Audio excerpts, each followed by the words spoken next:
प्रयागराज का महाकुंभ एक ऐसा आयोजन है जहां भक्तों की भीड़ संगम के पवित्र तट पर उमड़ती है। दूर दूर से साधु संत श्रद्धालु और पर्यटक यहां आते हैं। पवित्र गंगा यमुना और अदृश्य सरस्वती के संगम पर स्नान करना हर किसी के लिए मोक्ष का मार्ग माना जाता है। इस बार का महाकुंभ भी ऐसा ही था, परंतु इस बार इसमें कुछ असामान्य घटित हो रहा था। हजारों साधु संत अपने अपने अखाड़ों के साथ आए थे।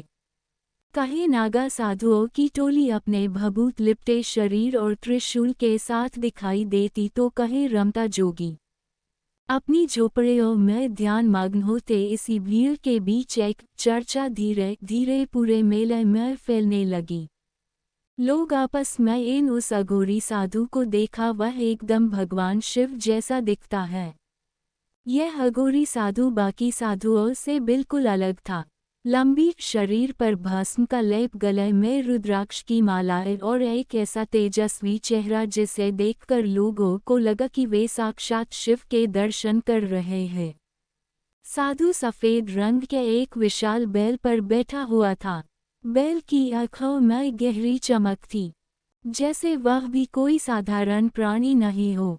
साधु धीरे धीरे मेले में घूमता और उसके होठों से एक ही वाक्य बार बार निकलता, नंदी आगे देखो, नंदी आगे चलो। उसका स्वर गूंजता था और जहां वह जाता लोग उसे देखने के लिए उमड़ पड़ते। कहानी में आगे बढ़ने से पहले अगर आप भी भगवान को मानते हैं तो वीडियो को लाइक करके कमेंट बॉक्स में हर हर महादेव जरूर लिखिए। इस साधु की खासियत यह थी कि वह केवल दिन के समय दिखाई देता था। सूरज के ढलते ही वह और उसका बैल ऐसे गायब हो जाते जैसे धरती ने उन्हें निगल लिया हो। ना कोई देख पाता कि वह कहाँ गया, ना ही कोई जान पाता कि वह कहाँ से आया था। श्रद्धालुओं के बीच उसकी चर्चा बढ़ने लगी। कुछ लोग उसे शिव का अवतार मान रहे थे। उनका कहना था, ये जरूर वेव है जो हमें आशीर्वाद देने के लिए स्वयं इस धरती पर आए हैं। लेकिन कुछ लोग संशय में थे, हो सकता है ये कोई चमत्कारी साधु हो या फिर कोई ढोंगी। उन्होंने कहा, साधु की रहस्यमय उपस्थिति ने मेले में एक अलग ही माहौल बना दिया था। लोग उसे देखने के लिए अपने सारे काम छोड़कर उसके पीछे दौड़ने लगे, लेकिन साधु कभी किसी से बात नहीं करता। वह केवल अपने बैल पर सवार रहता और मेले में घूमता रहता। संगम के किनारे एक परिवार स्नान करने के लिए आया था। उनके छोटे बच्चे की तबीयत कई महीनों से खराब थी। डॉक्टरों ने जवाब दे दिया था। जैसे ये उस साधु को देखा, माँ ने रोते हुए कहा, है बाबा, मेरे बेटे को ठीक कर दीजिए, आप तो भगवान शिव जैसे लगते हैं, मेरी मदद कीजिए। साधु ने उनकी बातों का कोई उत्तर नहीं दिया। उसने अपनी आंखें बंद कर ली और कुछ मंत्र बुदा नहीं लगा। तभी वह बच्चा जो महीनों से कमजोर और बीमार था अचानक हंसने लगा। उसका चेहरा खिल उठा। माँ ने जब उसके माथे को छुआ तो उससे बुखार गायब लगा। लोग यह चमत्कार देखकर रह गए। वहाँ मौजूद सभी ने एक ही बात कही, यह साधारण इंसान नहीं हो सकता, यह तो भगवान का अवतार है। साधु के इस चमत्कार की खबर इन आग की तरह फैल गई। लोग हर तरफ उसकी खोज करने लगे। कोई कहता कि उसने उसे नदी किनारे देखा तो कोई कहता कि वह मुख्य बाजार में था, लेकिन हर बार लोग उसके पास पहुंचने में असमर्थ रहते। कुछ लोग ऐसे भी थे जो उसकी उपस्थिति को लेकर सवाल उठा रहे थे। अगर यह साधु इतना चमत्कारी है तो यह रात को कहाँ गायब हो जाता है? यह जरूर कोई छलावा है, एक पुलिस अधिकारी ने कहा। लेकिन जो भी उस साधु से मिलता वह पूरी तरह से बदल जाता। उसके जीवन में सुख शांति आ जाती। एक व्यक्ति जो अपने व्यापार में भारी नुकसान झेल रहा था, साधु से मिलकर लौटा तो उसने पाया कि खत्म हो गई है। महाकुंभ के आयोजकों के लिए भी ये साधु एक रहस्य बन चुका था। ये साधु कौन है? क्या ये हमारी सुरक्षा के लिए खतरा हो सकता है? उन्होंने आपस में चर्चा की। पुलिस भी अब उसकी गतिविधियों पर नजर रखने लगी। अगर यह सचमुच चमत्कारी है तो हमें इसे नज़दीक से देखना होगा, लेकिन अगर यह लोगों को धोखा दे रहा है तो हमें इसे रोकना पड़ेगा, एक अधिकारी ने कहा। लेकिन साधु को पकड़ना आसान नहीं था। वह जैसे ही दिन ढलता गायब हो जाता, उसके बैल के पग चिन्ह भी कहीं नहीं मिलते थे। साधु को एक पुराने पेड़ के नीचे ध्यान लगाकर बैठ गया। लोग उसके पास जाने की हिम्मत नहीं कर पाए। उन्होंने देखा कि उसकी काया से एक तेज प्रकाश निकल रहा था। कुछ लोग डर के मारे भाग गए, जबकि कुछ ने इसे भगवान का आशीर्वाद माना। ये कोई साधारण साधु नहीं है, ये तो कोई दिव्य आत्मा है, एक बुजुर्ग महिला ने कहा। रात होते ही साधु और उसका बैल एक बार फिर गायब हो गए। अब यह घटना पूरे मेले के लिए एक रहस्य बन चुकी थी। लोग अब चर्चा करने लगे कि यह साधु कहे स्वयं भगवान शिव तो नहीं। कुछ का मानना था कि वह लोगों की श्रद्धा की परीक्षा लेने आया है, लेकिन कुछ संशयवादी इसे महज एक अफवाह थे। यह साधु कौन था, उसका बैल इतना अद्भुत क्यों था, और सबसे बड़ी बात, वह रात को कहाँ चला जाता था। साधु की गढ़ उपस्थिति और उसके कौन ने महाकुंभ को रहस्यमय बना दिया था। महाकुंभ के माहौल में रहस्य गहराता जा रहा था। हर ओर साधु की चर्चा थी। वह अघोरी जो दिन में बैल पर सवार होकर पूरे मेले में घूमता था, शाम होते ही गायब हो जाता। पुलिस और प्रशासन के लिए वह एक पहेली बन चुका था। हम यह पता लगाना चाहते हैं कि यह व्यक्ति कौन है। स्थानीय पुलिस अधीक्षक ने अपने अधीनस्थ अधिकारियों को निर्देश दिया। लोग इससे भगवान का अवतार है, परंतु इसकी हरकतें हमें कुछ और ही संकेत देती है। इसे ध्यान से निगरानी में रखना होगा। इस बीच साधु संगम तट पर फिर से प्रकट हुआ। लोग उसे देखते ही उसकी ओर दौड़ पड़े। बाबा, मेरे बेटे को नौकरी नहीं मिल रही, कुछ उपाय करे, एक व्यक्ति ने निवेदन किया।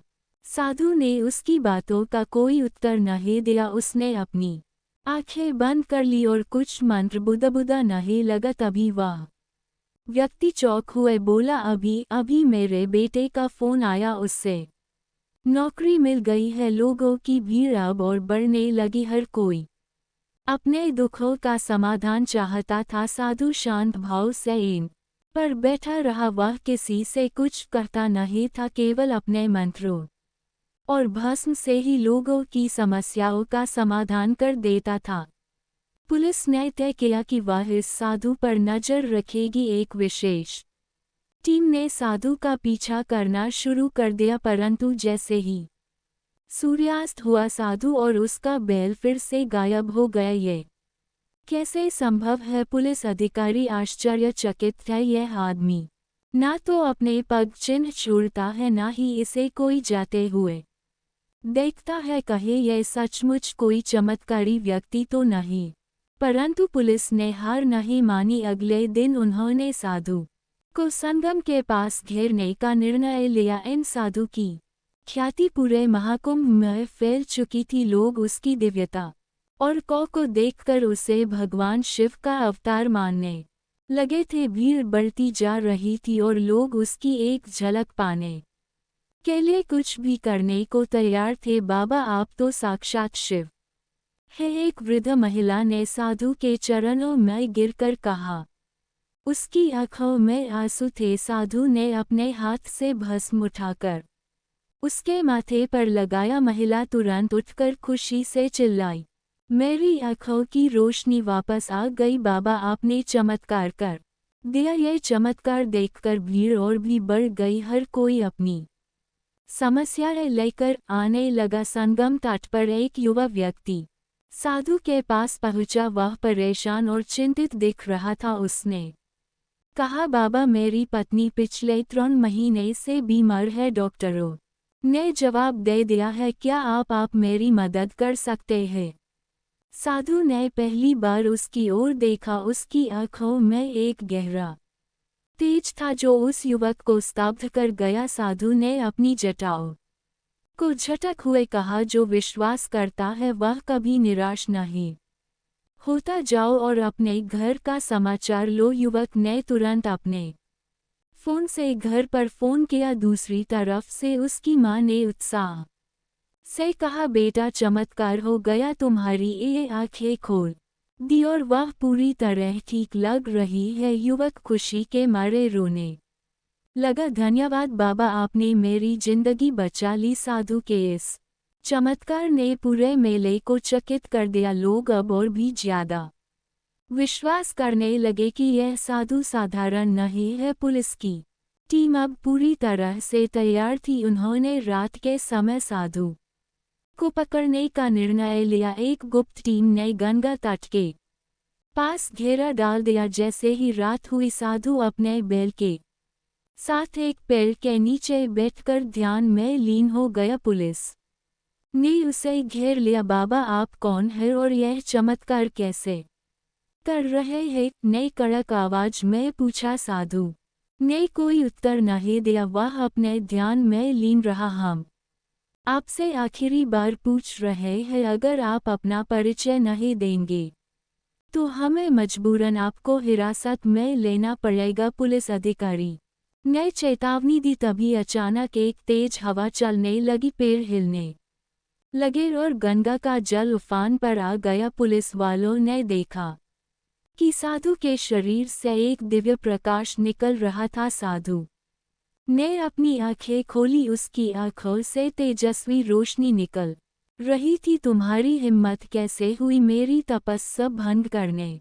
की? उसकी आवाज इतनी ईम थी कि पुलिस अब उठे। तभी साधु के बैल ने जोर से गर्जना की। उसकी आंखें लाल हो गई और उसके कदमों से धरती कांपने लगी। लोग डर के मारे इधर उधर भागने लगे। यह साधु कोई साधारण व्यक्ति नहीं है, एक पुलिस कर्मी बुद्ध या ये तो सचमुच कोई देवता है। साधु ने शांत स्वर में कहा, मैं यह केवल तुम्हारी परीक्षा लेने आया था। तुम्हारी श्रद्धा, तुम्हारे धैर्य की, परंतु तुमने मुझ पर शक किया। अब बुक तो साधु ने अपने हाथ उठाए और गंगा का जल अपने आप शांत हो गया। आसमान के बादल छूटने लगे और एक अद्भुत शांति फैल गई। पुलिस अधिकारी ने डरते डरते पूछा, क्षमा करें, हमें नहीं पता था कि आप कौन हैं।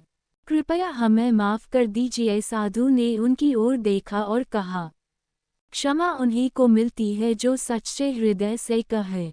जाओ और अपनी गलती का प्रायश्चित करो। अगले दिन साधु एक बार फिर संगम तट पर प्रकट हुआ, परंतु अब लोग उससे बात करने की हिम्मत नहीं कर रहे थे। उसका तेजस रूप और उसकी शक्तियाँ लोगों के लिए रहस्य बन चुकी थी। लोग अब और भी ज्यादा मानने लगे थे कि यह साधु स्वयं भगवान शिव का अवतार है। संगम पर चल रही साधु की चर्चा अब पूरे महाकुंभ का मुख्य विषय बन चुकी थी। हर ओर बस उसी की कहानियाँ सुनाई देती थी। जिन लोगों ने उसे देखा था वे उसे शिव का अवतार मान रहे थे। जिन लोगों को उसके कौ का अनुभव हुआ था वे इसे ईश्वर की कृपा कह रहे थे। लेकिन साधु का रहस्यमय स्वभाव, उसकी राह में गायब होने की आदत और उसकी दिव्यता ने कुछ लोगों को संदेह में डाल दिया था। कुछ अखाड़ों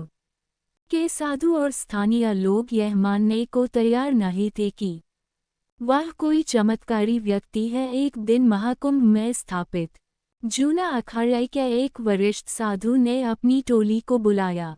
उनका नाम महंत रुद्रगिरी था। वह एक अनुभवी और प्रतिष्ठित योगी। ये कहा, यह अघोरी साधु कौन है यह पता लगाना जरूरी है। अगर यह सच में कोई अवतारी पुरुष है तो हमें उसका सामना करना चाहिए। लेकिन अगर यह केवल लोगों को छल के लिए यह आया है तो इसे रोकना हमारा कर्तव्य है। रुद्रगिरी और उनकी टोली ने फैसला किया कि वे साधु का सामना करेंगे। उन्होंने उसे खोजने के लिए अपने शिष्यों को संगम और मेले के अन्य क्षेत्रों में भेजा। उसी दिन संगम तट पर एक विचित्र घटना घटी। एक महिला जो गंगा में स्नान कर रही थी अचानक तेज बहाव में फंस गई। उसकी चीखें सुनकर लोग दौड़ पड़े, परंतु कोई भी उसकी मदद करने नहीं कर पा रहा था। तभी अचानक वह साधु नंदी पर सवार होकर वहां प्रकट हुआ। उसने गंगा की ओर हाथ उठाया और कुछ मंत्र बुदा यह गंगा का बहाव धीमा हो गया और वह महिला धीरे धीरे किनारे की ओर बहने लगी। लोग यह दृश्य देखकर स्तब्ध रह गए। महिला ने रोते हुए साधु के चरण पकड़ लिए। है बाबा, आपने मेरी जान बचाए, आप साक्षात शिव है। साधु ने कुछ नहीं कहा। उसने नंदी को इशारा किया, नंदी आगे चलो, और वह भीड़ से धीरे धीरे दूर चला गया। शाम होते होते महंत रुद्रगिरी और उनकी की टोली ने उस साधु को संगम तट के पास खोज निकाला। साधु बैल था और ध्यान मग्न प्रतीत हो रहा था। रुद्रगिरी ने उसे संबोधित करते हुए कहा, है अघोरी लोग तुम्हें भगवान का अवतार मानते हैं, लेकिन हमें ये जानना है कि तुम कौन हो। क्या तुम हमें अपना असली रूप दिखा सकते हो? साधु ने धीरे धीरे अपनी आंखें खोली। उसकी दृष्टि इतनी तेजस्वी थी कि रुद्रगिरी और उनके शिष्य उसकी ओर सीधे देखने का साहस नहीं कर सके। जो जानने योग्य है वह बिना पूछे भी प्रकट हो जाता है, और जो जानने योग्य नहीं है उसे पूछकर भी नहीं जाना जा सकता। साधु ने गहरी आवाज में कहा। रुद्र गिरी ने कहा, यह उत्तर हमारी जिज्ञासा को शांत नहीं करता। अगर तुम का दिव्य हो तो हमें प्रमाण दो। साधु ने अपनी झटक हुए कहा, तुम्हें प्रमाण चाहिए तो देखो। तभी अचानक गंगा का जल आसमान की ओर उठने लगा। लहरें इतनी ऊंची हो गई कि ऐसा लगा मानो वे पूरे मेले को निगल जाएंगी। लोग डर के मारे भागने लगे। हवा तेज हो गई और चारों ओर धूल का गुब्बार छा गया। साधु ने अपना त्रिशूल उठाया और उसे धरती में गाड़ दिया। मेरे साथ छेड़छाड़ करने का यही परिणाम होता है, उसने कहा। रुद्रगिरी और उनके शिष्य भयभीत हो गए। वे साधु के चरणों में गिर पड़े। है बाबा, हमें क्षमा करें, हमने आपकी शक्ति को पहचानने में भूल की। एक दिव्य आत्मा है, साधु ने शांत स्वर में कहा। मैं किसी के प्रमाण देने के लिए यहाँ नहीं आया हूँ। जो सच्चे मन से श्रद्धा रखते हैं उन्हें मुझसे कुछ मांगने की जरूरत नहीं, और जो संदेह करते हैं वे कभी सत्य को समझ नहीं पाते। महाकुंभ में अब एक अलग ही माहौल था। लोग साधु के को और उसकी शक्ति को देखकर भयभीत हो गए थे, लेकिन एक बात स्पष्ट थी, उसके प्रति श्रद्धा रखने वाले लोगों की संख्या लगातार बढ़ रही थी। यह साधु साधारण नहीं है, एक बुढ़ व्यक्ति ने कहा। यह जरूर कोई अवतार है, लेकिन क्या यह शिव है या कोई और? यह हमें नहीं कि बढ़ती प्रसिद्धि के साथ साथ उसके प्रति संदेह करने वालों की संख्या भी बढ़ रही थी। पुलिस और प्रशासन अभी भी उसकी गतिविधियों पर नजर रख रहे थे। एक पुलिस अधिकारी ने कहा, अगर यह सचमुच कोई चमत्कारी व्यक्ति है तो यह हर बार रात को क्यों गायब हो जाता है?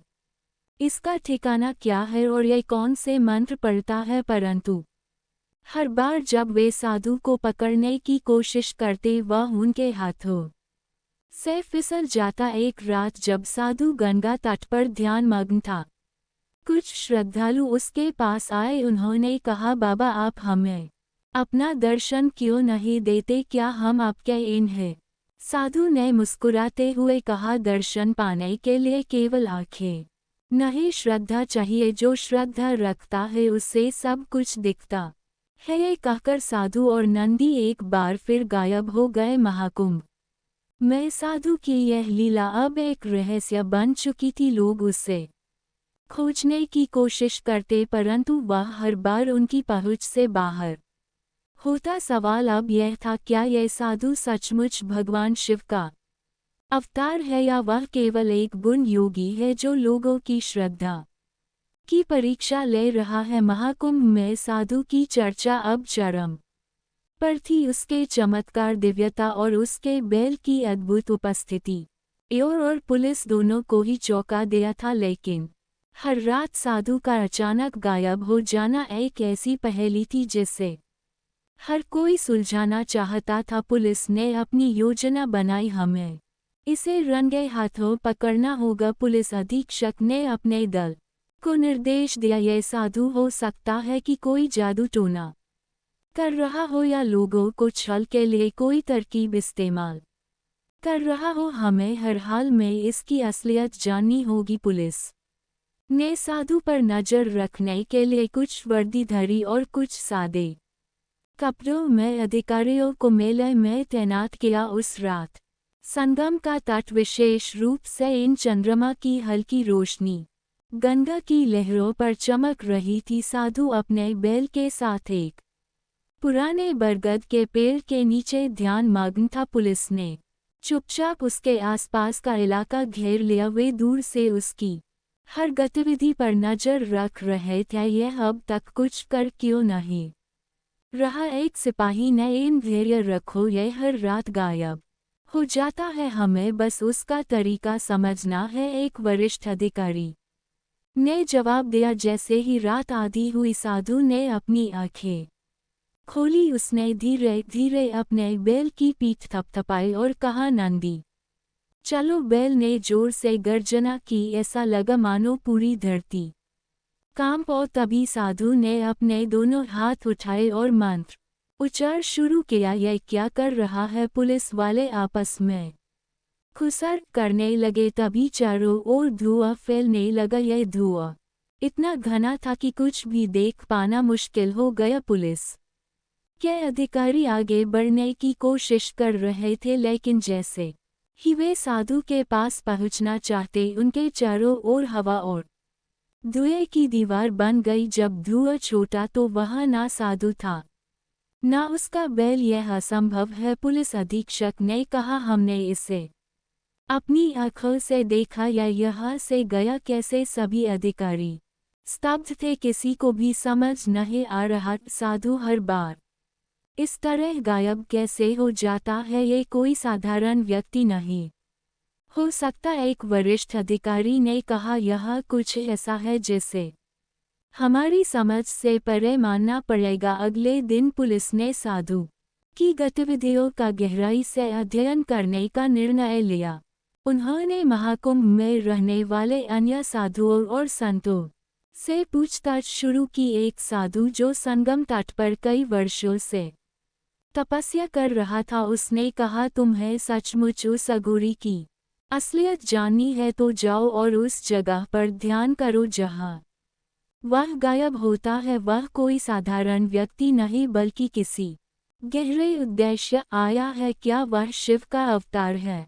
पुलिस अधिकारी ने पूछा। साधु ने हल्की मुस्कान के साथ कहा, यह तो केवल वही जानता है, परंतु जो भी है वह हमारी समझ से परे है। पुलिस ने यह समझ लिया था कि साधु और गंगा के बीच कोई रहस्यमय संबंध है। उन्होंने उस स्थान पर ध्यान केंद्रित करना शुरू किया जहां साधु हर बार गायब होता था। ड्रोन और पानी के नीचे के उपकरणों का उपयोग करते हुए उन्होंने गंगा के उस क्षेत्र की जांच शुरू की। यह देखो, एक अधिकारी ने कहा, यहाँ नदी के तल पर कुछ अजीब है। ऐसा लगता है जैसे कोई पुराना मंदिर या गुफा है। इन तुरंत गोताखोरों को बुलाया। जब गोताखोरों ने पानी में डुबकी लगाई तो उन्हें वहां एक प्राचीन गुफा का द्वार मिला। ये द्वार गंगा के नीचे स्थित था और ऐसा लग रहा था कि इसे वर्षों से किसी ने छुआ नहीं था। पुलिस ने गुफा में जाने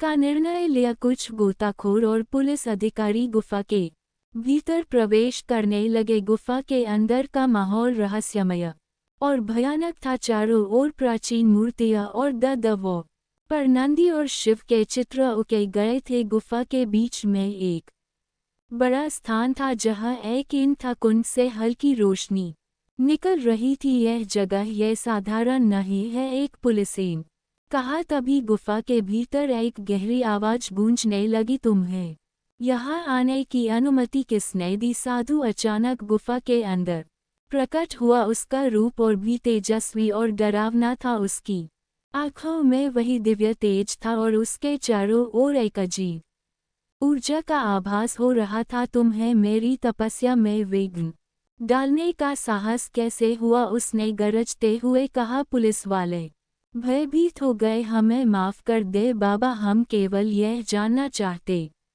थे कि आप कौन हैं और यह क्यों है। साधु ने कहा, जो रहस्य होना चाहिए उसे रहस्य ही रहने दो। अगर मेरी पहचान को उजागर करने का प्रयास करोगे और परिणाम पूरे महाकुंभ को भुगतना होगा। साधु ने अपनी झटक हुए कहा, यह गुफा कोई साधारण स्थान नहीं है, यह स्वयं शिव का निवास है। जो भी इस स्थान का अनादर करे वह गंगा का प्रकोप झेले। साधु ने मंत्रोच्चार शुरू कर दिया। गुफा के चारों ओर से पानी उठने लगा, गंगा का स्तर तेजी से बढ़ने लगा और ऐसा लगा कि पूरा इलाका जलमग्न हो जाएगा। हमें यहाँ से निकलना होगा, एक पुलिस अधिकारी चिल्लाया। गुफा में मौजूद अधिकारियों को एक बात स्पष्ट हो गई, यह साधु कोई साधारण मनुष्य नहीं है, यह उस दिव्यता का प्रतीक है जिसे समझना मानव की क्षमता से परे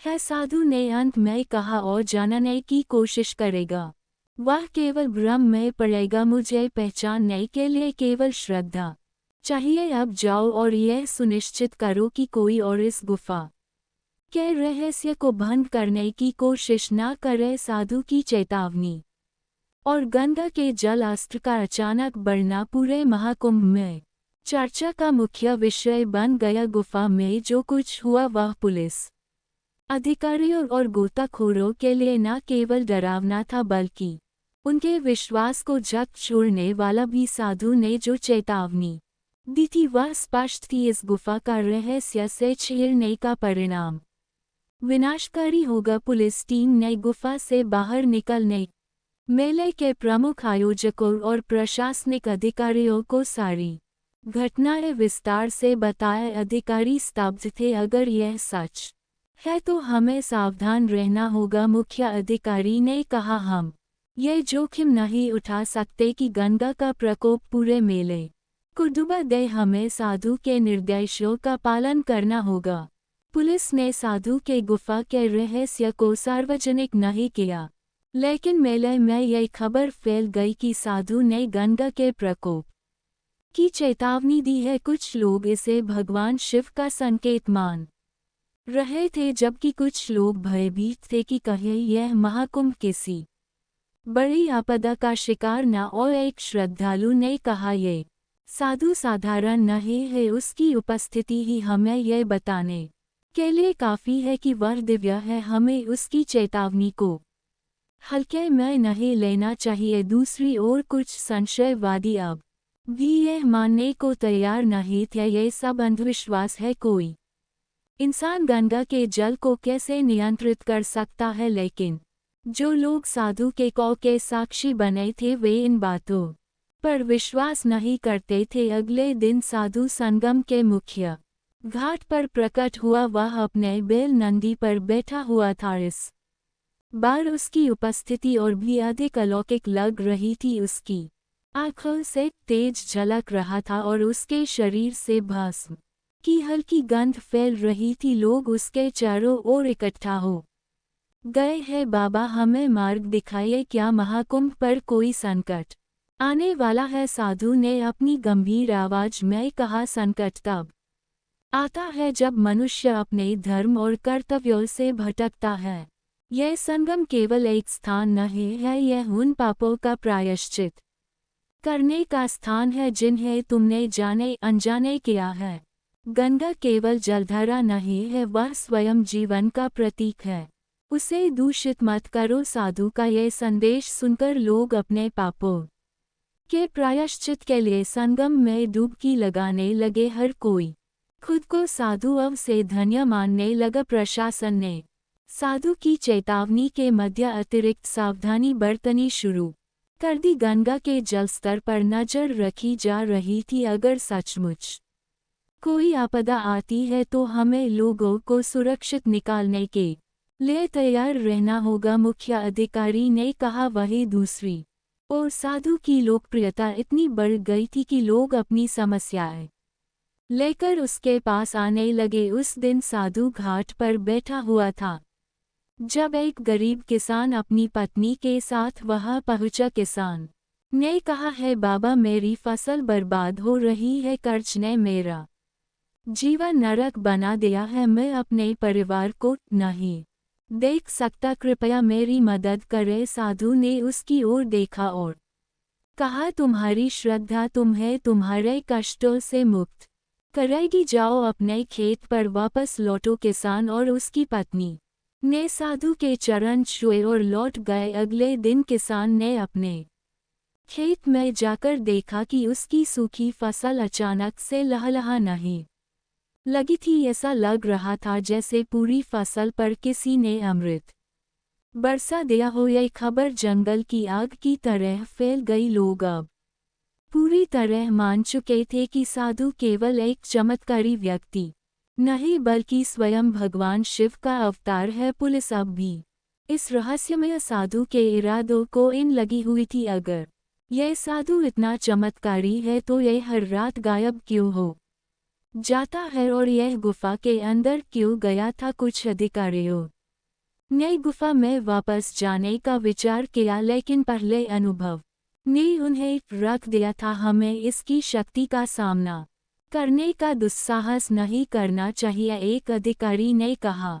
इस बीच कुछ अखाड़ों के साधु अब भी उसे चुनौती देने की तैयारी कर रहे थे। अगर यह सच में भगवान शिव का अवतार है तो इसे हमारी तपस्या का सामना करना चाहिए। हम इसे एक सार्वजनिक सभा में बुलाएंगे। जूना अखाड़े के एक वरिष्ठ साधु ने कहा। लोग अब दो खेमों में बट गए थे। का दिव्य मान रहे थे तो कुछ उसे मात्र एक साधारण व्यक्ति जिसने अपनी तपस्या से अलौकिक शक्तियाँ प्राप्त की है। उस रात गंगा तट पर कुछ विचित्र घटनाएं हुई। आसमान में बिजली बार बार चमक रही थी और गंगा का पानी उफान पर आ गया। लोगों ने महसूस किया कि यह साधु की चेतावनी का ही परिणाम है। साधु ने फिर से संगम तट पर प्रकट होकर कहा, मैंने कहा था इस गुफा के रहस्य को मत छेड़ना। अगर मेरी बात नहीं मानी गई तो इस पूरे मेले में त्रहिमाम मच जाएगा। लोगों ने साधु की बातों को गंभीरता से लेना शुरू कर दिया। श्रद्धालु अब अपने पापों का करने और साधु का आशीर्वाद पाने के लिए संगम तट पर उमड़ पड़े। प्रशासन ने इस भीड़ को संभालने के लिए अतिरिक्त पुलिस बल तैनात किया। महाकुंभ में साधु की दिव्यता और उसके कौ की कहानियां हर कोने में फैल चुकी थी। लोग उसे भगवान शिव का अवतार मानने लगे थे, लेकिन इस मान्यता के विपरीत कुछ साधुओं और अखाड़ों के ने उसकी शक्तियों को चुनौती देने का निर्णय लिया।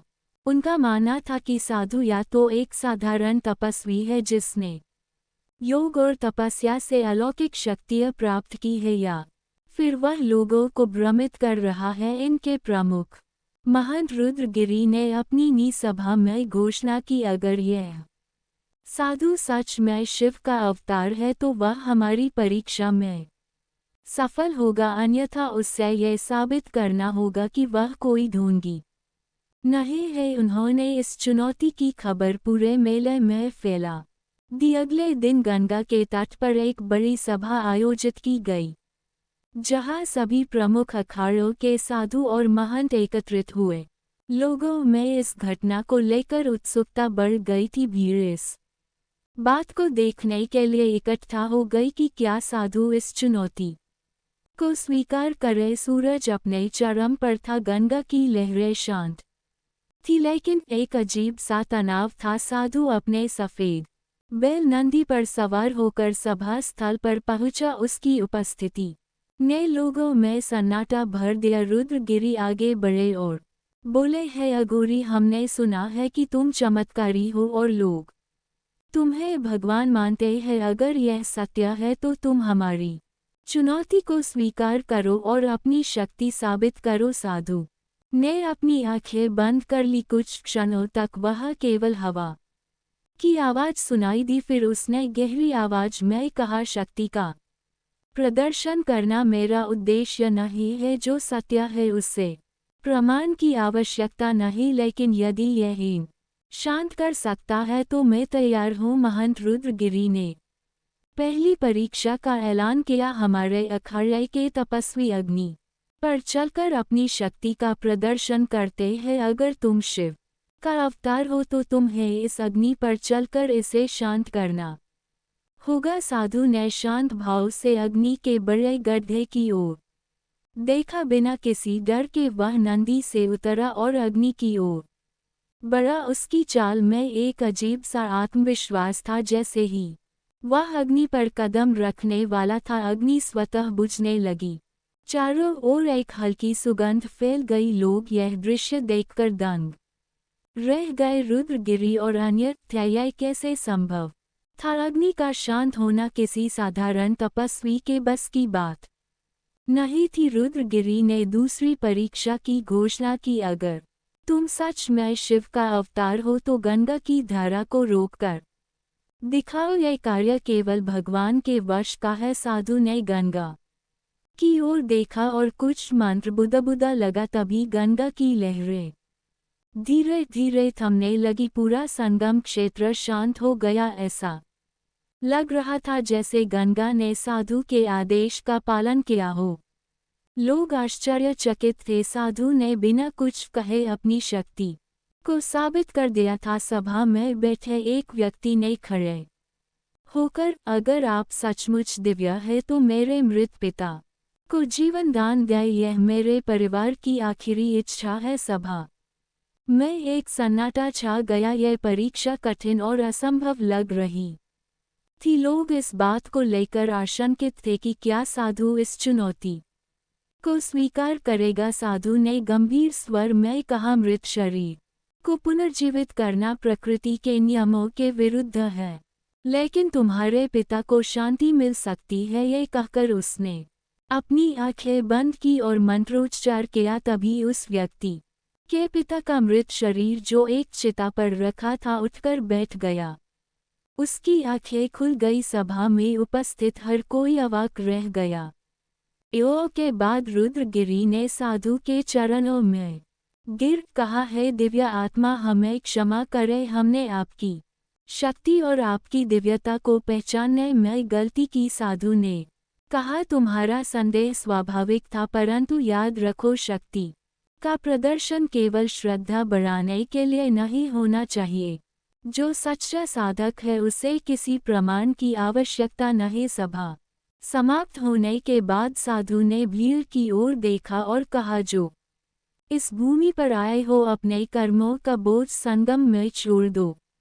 श्रद्धा और विश्वास ही तुम्हें मोक्ष तक पहुँचाएंगे। मैं यहाँ केवल एक संदेशहीन हूँ। अपने धर्म और कर्तव्य को मत भूलो। गंगा तुम्हें माफ कर सकती है, परंतु प्रकृति को छल का परिणाम विनाश ही होगा। लोग साधु के इस संदेश से भावुक हो गए। वे उसके चरणों में गिरकर आशीर्वाद मांगने लगे, लेकिन साधु धीरे धीरे नंदी पर चढ़कर संगम की ओर चल दिया। महाकुंभ में साधु के दिव्य कौर और उसकी चुनौती में सफलता ने उसे भगवान शिव के अवतार के रूप में मान्यता दिला दी थी। लोग अब उसे केवल एक साधु नहीं बल्कि साक्षात शिव का प्रतीक मानने लगे थे। लेकिन एक सवाल अभी भी अनुत्तरित था, वह गंगा के नीचे स्थित गुफा का रहस्य क्या था और साधु का वह एवं महत्वपूर्ण था। पुलिस और प्रशासन ने उस गुफा तक दोबारा जाने की योजना बनाई। इस बार उन्होंने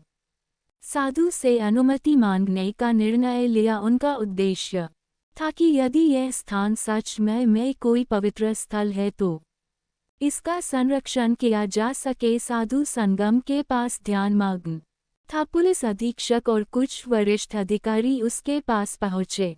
हे बाबा, हमें क्षमा करें, हमने आपकी शक्ति पर संदेह किया, लेकिन हम गंगा के नीचे स्थित उस गुफा के रहस्य को समझना चाहते हैं। क्या आप हमें इसकी अनुमति देंगे? साधु ने आंखें खोली। उसकी दृष्टि में एक गंभीरता थी जो दिखाई दी। वह केवल एक द्वार है, यह स्थान साधारण नहीं है। यह हीन ऊर्जा का केंद्र है जहाँ केवल वे ही प्रवेश कर सकते हैं जिनका हृदय शुद्ध है। अगर तुम इसे छेड़ोगे तो तुम स्वयं संकट का सामना करोगे। साधु ने कहा। पुलिस अधिकारी थोड़ा असमंजस में थे। बाबा, क्या आप हमें इसके महत्व के बारे में और बता सकते हैं? साधु ने उत्तर दिया, यह गुफा भगवान शिव की उस ऊर्जा का केंद्र है जो संसार को संतुलन में रखती है। यह स्थान एक सीमा रेखा है जहां आत्मा और प्रकृति का संगम होता है। अगर इसका अनादर हो तो गंगा स्वयं अपना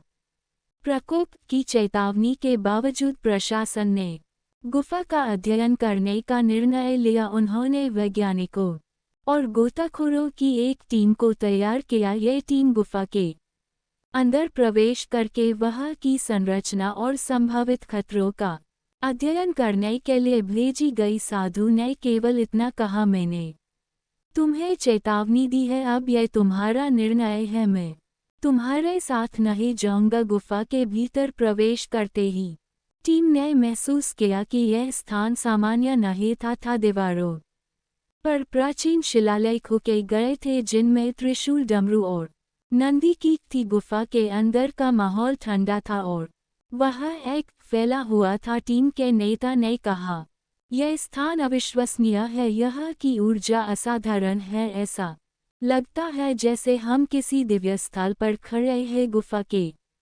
केंद्र में एक बड़ा कुंड था जिसमें से हल्की रोशनी निकल रही थी। यह वही कुंड था जिसे साधु ने अपनी शक्तियों के माध्यम से सक्रिय किया था। टीम ने कुंड का निरीक्षण शुरू किया। जैसे ही उन्होंने कुंड के पास लगे पत्थरों को छूने की कोशिश की, गुफा के अंदर जोरदार आवाजें गूंजने लगी, दीवारें हिलने लगी और ऐसा लगा मानो गुफा गिरने वाली हो। गंगा का जल स्तर अचानक बढ़ने लगा। बाहर तट पर खड़े लोगों ने देखा कि गंगा तूफान पर आ गई है। लोग भयभीत होकर इधर उधर भागने लगे। संगम क्षेत्र में त्राहिमाम मच गया। साधु जो संगम तट पर ध्यान मग्न था, अचानक खड़ा हुआ। उसने अपनी जटाओं को भटकते हुए कहा, मैंने चेतावनी दी थी, अब यह मेरा कर्तव्य है कि मैं गंगा के प्रकोप को शांत करूं। साधु ने अपने बैल नंदी को पुकारा। नंदी ने जोरदार गर्जना की और साधु उसकी पीठ पर सवार होकर गंगा की ओर बढ़ा। लोग देखते रह गए। साधु ने अपने त्रिशूल को उठाया और गंगा की ओर इंगित किया। उसके मंत्र उच्चार से वातावरण शांत होने लगा। गंगा की लहरें धीरे धीरे शांत हो गई और गुफा के अंदर की उथल पुथल भी थम। गुफा के द्वार पर पहुंचा। उसने कुंड की ओर देखा और कहा, यह स्थान इन संतुलन का प्रतीक है। यह छेड़छाड़ करने का अर्थ है प्रकृति के नियमों को चुनौती देना। जो मनुष्य अपनी जिज्ञासा में संतुलन को तोड़ने की कोशिश करता है वह केवल विनाश को आमंत्रित करता है। उसने कुंड पर जल चढ़ाया और मंत्र पढ़े। कुंड से एक हल्की रोशनी निकली जो धीरे धीरे गायब हो गई। साधु ने कहा, अब यह स्थान फिर से सुरक्षित है, लेकिन याद रहे यह गुफा किसी के लिए नहीं है, यह केवल शिव की शक्ति का स्थान न है। महाकुंभ में साधु का रहस्य और अब किसी से छिपी नहीं थी। गुफा के भीतर की घटनाओं और गंगा के प्रकोप को शांत करने के बाद साधु ने अपना प्रभाव और बढ़ा लिया था। हर कोई उसे भगवान शिव का अवतार मानकर उसके आशीर्वाद के लिए संगम तट पर उमड़ पड़ा। लेकिन साधु का उद्देश्य केवल चमत्कार करना या लोगों का ध्यान आकर्षित करना नहीं था, वह कुछ बड़ा संदेश देने आया था। साधु संगम तट के पास एक पुराने बरगद के पेड़ के नीचे बैठा था। उसकी आंखें बंद थी और उसके आसपास सैकड़ों श्रद्धालु बैठे थे। लोग मंत्र उच्चार कर रहे थे और उसे ध्यान मग्न देख रहे थे। एक युवा महिला जो एंथ के साथ वहां आई थी साधु के पास पहुंची। उसकी आंखों में आंसू थे। उसने कहा है, बाबा मेरे बेटे को बचा लीजिए, डॉक्टरों ने कहा है कि वह ज्यादा दिन नहीं जी पाएगा। आप भगवान हैं, कृपया मेरी मदद कीजिए। साधु ने अपनी आंखें खोली। उसकी दृष्टि गहरी और करुणामय थी। उसने अपने बैल नंदी की ओर देखा और कहा, नंदी आगे देखो देखो। नंदी ने गर्जना की और ऐसा लगा जैसे चारों ओर एक दिव्य ऊर्जा फैल गई हो। महिला का बच्चा जो अब तक कमजोर और बीमार था अचानक हंसने लगा। उसकी माँ की आंखों से खुशी के आंसू बह निकले। धन्यवाद बाबा, आपने मेरे बेटे को नया। वे महिला ने कहा। लोग यह चमत्कार देखकर मंत्रमुग्ध हो गए, लेकिन साधु ने कहा, यह मेरा नहीं, गंगा का चमत्कार है। गंगा माँ स्वयं अपने भक्तों का ध्यान रखती है, उसे दूषित मत करो। उस दिन साधु ने पहले बार एक बड़ी सभा को संबोधित किया। उसने गहरी आवाज में कहा, तुम लोग इस संगम पर आते हो अपने पापों को धोने के लिए, लेकिन क्या तुम सच में समझते हो कि पाप क्या है? पाप केवल वह नहीं है जो तुम दूसरों के साथ करते हो, बल्कि वह भी है जो तुम प्रकृति के साथ करते हो। गंगा माँ केवल एक नदी नहीं है, वह जीवन का प्रतीक है। उसे दूषित करना, अब अपने स्वार्थ के लिए उपयोग करना सबसे बड़ा पाप है। उसकी बातें सुनकर लोग भावुक हो गए। साधु ने कहा, मैं यह केवल तुम्हारी श्रद्धा की परीक्षा लेने नहीं आया हूँ, मैं तुम्हें यह बताने आया हूँ कि यह भूमि, यह जल और यह आकाश तुम्हारे विश्वास और कर्मों के प्रतिबिंब है। इन्हें संरक्षित करो, इन्हें पवित्र रखो, यही सच्चा धर्म है। आपको क्या लगता है वो साधु कौन था? क्या वो भगवान शिव का अवतार था? ये कोई छलावा? कमेंट में जरूर बताइए।